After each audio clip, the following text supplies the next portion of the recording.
and you're all stuck with me for the evening. So, welcome to Parasha Yitro, and I'd like to take a look.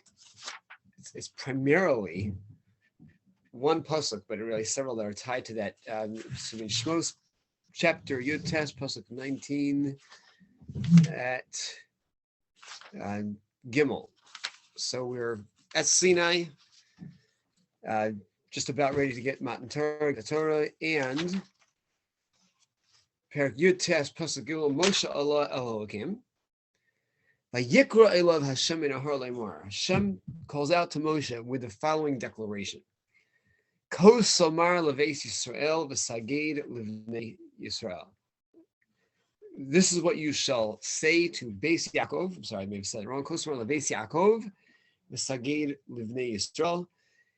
It's two terminologies of telling over and two audiences. You're telling over where the word Somar, you shall say to the Beis Yaakov, to the household of Yaakov, the Saged Livnei Israel, and you shall speak out to the sons of Israel. And Rashi understands in this context where we have the contrast between Beis Yaakov and Bnei Israel. Beis Yaakov is referring to the women, and Bnei Israel is referring to the men.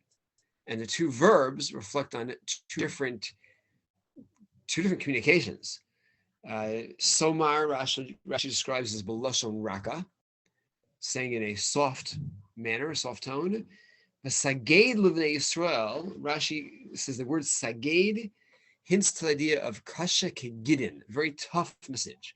So you shall deliver a soft message to the women and a tough message to Bnei Yisrael.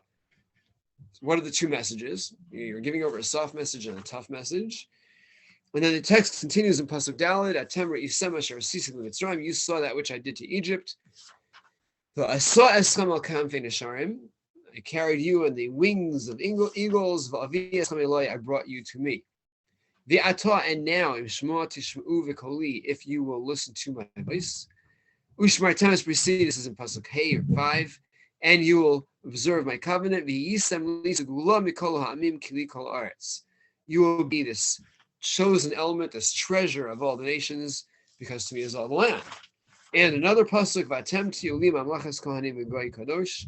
You will be this nation, this monarchy of priesthood, a holy nation. Eila hadvarim asher tedaber al bnei Yisrael. Now, if you stop short of that last phrase, before that Eila hadvarim asher tedaber al bnei Yisrael, we already know that Moshe was told to share this message with everybody. And what's the extra phrase, Eila hadvarim? This is what you should say over. Of course, you told me to say this over. Second question is, we started implying that there are two messages.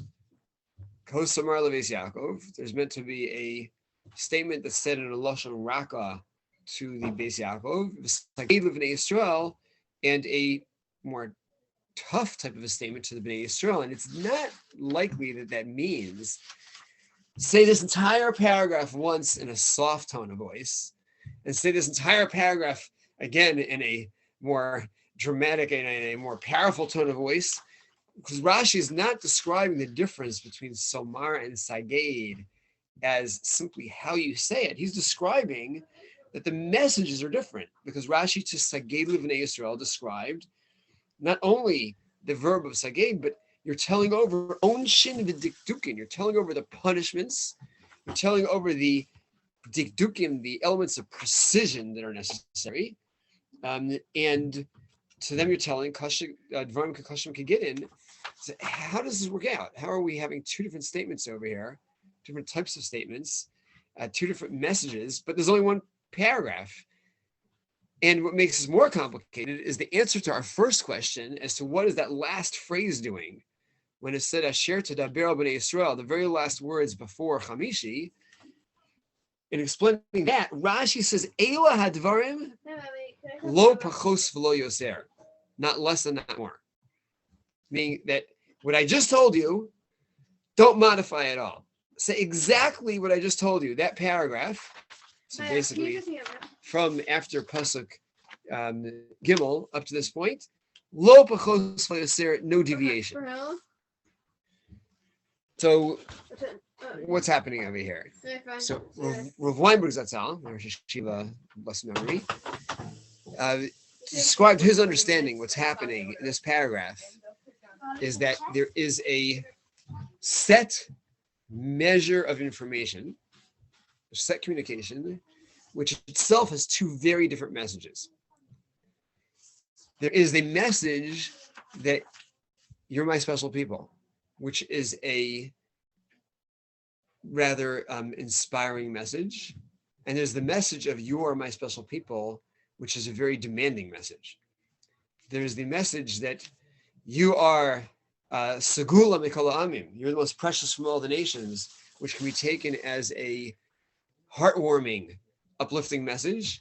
And the same exact message can be very demanding and taking its toll upon us. What does that mean? We're his special people. And that the Beis Yaakov representing the women and Bnei Yisrael, we're hearing the exact same message from Moshe Rabbeinu, that Eila Hadvarim Lo Pachos V'Lo Yoser, there's no room for deviation or modification, it has to be those words. But the two audiences could take it as two very different messages. And the audience that has shown itself to be very receptive to spirituality, the audience that in last week's Parsha was the women who were just ready to sing Shira to Hashem, and they left Mitzrayim already with their tupim, whatever those are, tambourines or drums, and they were oriented towards the spirituality, and they could appreciate the idea of being Hashem's special people, and they were very in sync with the idea that we're being carried by these eagle wings, by Hashem taking us out of Mitzrayim, and this is just a very uplifting, inspiring message of this relationship that we really appreciate, and that's a very comfortable statement. To the men who've had a harder time with this all, throughout, and needed the Nashim Tzidkanios to keep us in check and give us the merit to get out of there, you are my special people. You have a unique relationship with me, is a very awesome statement, and it bears with it the recognition of onshin v'dikdukin. Whoa, if we mess up, because they're oriented towards the fact that that's likely to happen, there are ramifications to this. This is demanding. It is going to be imposing something upon us. And that combination of two audiences taking the same messages, same message, same words, and getting two different messages out of it is what's happening over here. As we're commenting this, though, in Moshe, the end is told by Hashem, Eila Hadvarim Asher Tadaber B'nei Yisrael, not to make any modifications. I mean, in general, if Moshe was told to say something, we expected he would have followed through exactly as Hashem said. So perhaps because of the fact that recognizing the two audiences need a different outcome, Moshe would have expected they need to make some subtle changes and different elements to be brought to the fore. Hashem saying nothing to do, no need to do that at all. In the Sifsei Chachamim, in explaining the Rashi on that last phrase of Eila Hadvarim, that again, God is saying, don't make any changes. So he quotes over there, the Salkadaitach, you would have thought, Shemoshi Mafata Osameatzma, Moshe's job is to entice, his job is to inspire the Jews.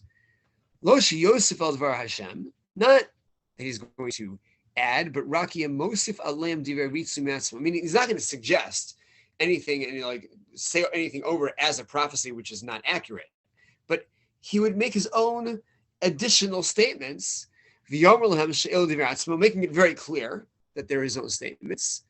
And Moshe is being told Gamza Usr, that's out of place. Now, why in fact is it out of place? If Moshe, as the leader, did feel that there's somehow that his adding some other components could have served well in doing one or both of these jobs of the soft, comfortable inspiration or that demanding awesomeness and putting that sense of responsibility. Why particularly over here is Moshe told, don't do that? The time of the Milsi, he ends off the reason, because what would happen afterwards? We're there at Kabbalah Torah, and we hear this message, Atem your mamlachas konim v'goy kadosh, and that itself got us to a certain space. And then we have Moshe's own address, Moshe's own speech. And he threw in some, whatever, a great speaker isn't going to just take, the one prime minister is going to add in a story, some other personal motivational terminologies, good salesmanship. So what happens later on when we come across some aspects of Torah that we're not comfortable with, or with some aspect of life that, hey, we'd rather go a different track. And now we're looking back at that experience, and we would say, well, remember, this is the line that's leading into our acceptance of Torah, right? This is the speech that's leading into our Naaseh, here, Naaseh v'nishma and Mishpatim. Shlo yomo achar kach nispatu yoser midai l'kabel Torah, that we were like super enticed by most of the messages. It wasn't really fair. We were duped into this. We were lured into this. Kadosh Baruch Hu is saying, Moshe, I'm going to give you the lines. These are the right lines. If Klal Yisrael accepts these lines, this degree, I'm giving you the right degree of information that can do the job, and they still have their free choice. And if they accept, then they have accepted my pact. So I'm giving you the message. And these few verses, which really is something that, to me, it was inspiring to look back at these verses. And these psukim are meant to be psukim that, if we're in the Beis Yaakov frame of mind, could be the lofty inspiration that's all that we need to say, hey, I'm on board, and this is so wonderful an experience. And if we're more the Bnei Yisrael in this moment, mindset can be the matters that make us realize there's a lot at stake over here, and it's a really big deal. And we can come out after hearing all this and make that decision, we're on board. We want the Torah. And no complaints afterwards that we were, maneuvered and manipulated into it. What is intriguing, this is somewhat of a matter for further thought and discussion, is that one could potentially argue that we know there's a counter element that's happening over here, which really challenges this somewhat, because it's based on Pesukim in this week's Parsha that the Gemara describes that when it says that we were here B'tachti Sahara, at the base of the mountain, that the Gemara understands that we were under the mountain, and that the Gemara in Shabbos uses to describe that Hashem held a mountain over our heads and said, would you like the Torah? And looking up at that mountain, we said, yes. It seems to be the right answer. And Hashem said, good move, because if not, I would have had to make everything end over here. And our end would have been right at that moment. And the end of the experiment called the creation of the universe would have come to an end, as the more explains based on the pasuk in Parshas Preis, that Yom HaShishi, the world is dependent on that Shishi, on the day of Sivan. This is all hanging in the balance. If we accept the Torah, fine. If not, it's all over. And the way the Maharal explains that mountain held over our heads, which he understands does not have to be taken literally, but could be figurative. It could be a message that there was something, the equivalent of a mountain held over our heads. And the Maharal explains is that the experiences leading up to Kabbalas HaTorah were abnormally tilted in favor of our saying yes. That whereas in general, we have the concept of Bechira Chavshis, of free choice, but after having the year of the Makos, of the plagues of Mitzrayim, and the splitting of the sea, and getting all the wealth of Mitzrayim, and eating mun for breakfast, and having the clouds protect us, and we get to Har Sinai, and we have that fire and light show on Har Sinai, and we have the clear indication that Kadosh Baruch Hu has personally is seen to it that we are being saved from Mitzrayim to become his nation. And he says, would you like my Torah? There was an element of duress. We couldn't say no. And topic in itself, that comes to a close only much later on in history at the Purim story, which is the first juncture in history where we don't have constant, vivid display of miracle, because in the Beis HaMikdash and the Mishkan, you could walk in any day of the year and see miracle. And in the Purim story, where there's no Nevi'im walking down the streets, because outside of Eretz Yisrael, there was typically no Nevuah. So that's the first time from this moment where we really have free choice.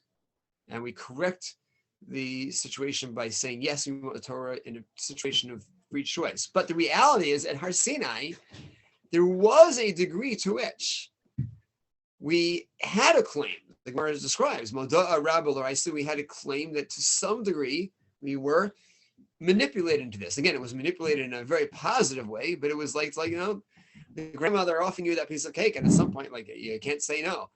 So Kodesh Baruch Hu did tilt in her favor. So this, I don't have full clarity. I knew before 7 minutes before 8:30 tonight that whatever, we just had to pull out. So I popped on board. I might have tried to put a little more attention into this issue, but it's just something that's been a little in my mind. I've not had time to or really come across anything to help me research this. But we have a balance. So on one level, HaKadosh Baruch Hu is telling Moshe Rabbeinu, don't ad-lib, no more salesmanship, no more than giving you a text that gives the right amount, that this is inspiring, encouraging, giving them a sense of the value, a sense of the importance, and a sense of what's at stake over here. And that should be the tool that's used to introduce them to Kabbalah Satorah. And exactly what happens. And in that process, we have both the Beis Yaakov inspiration and the Bnei Yisrael Kashim Kigidin, very tough message. And we have to work out how this is going to fit the picture of the fact that Kabbalah Satorah was meant to be something that would be pushing us to say yes, and eventually a firm story where the yes is going to be a full free choice. So I'll leave that for your pondering over Shabbos. Anyways, suggestions, thoughts, let me know what you come up with, and have a good, pleasant evening of Shabbos. Thank you, Rabbi Preis. Thank you so much. I'm sorry I wasn't on at the very beginning. I was on, but I didn't have my microphone and camera on. Thank you all for joining. I wish you all a wonderful Shabbos. Next week, this class will be off because the Kollel will be on their midwinter break. All right. I wish you all a wonderful, wonderful Shabbos. All the best. Yeah, bye-bye.